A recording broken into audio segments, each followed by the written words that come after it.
गांवकरी हार कर जीतने वाले को बाजीगर कहते और हार हार कर जीतने वाले को किसान कहते। त्याचं उदाहरण म्हणजे आपण मागच 10 दिवसाखाली करडई पेरलो होतो आम्ही, पण ती आमची करडई फेल गेली। फेल जायचं कारण हाला विचारू शकताय?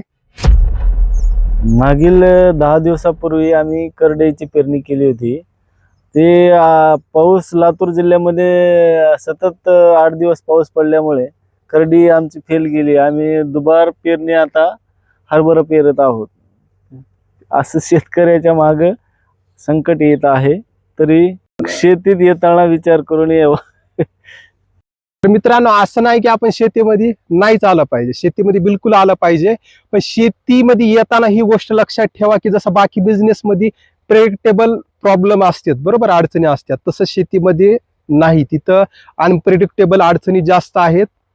तर अशाच गावच्या गोष्टी ऐकण्यासाठी गावकरी कम्युनिटीला सबस्क्राईब करा आणि लक्षात ठेवा, साथ जुडो आगे बढो आणि करडईचा व्हिडिओ नक्की पहा। गावकरी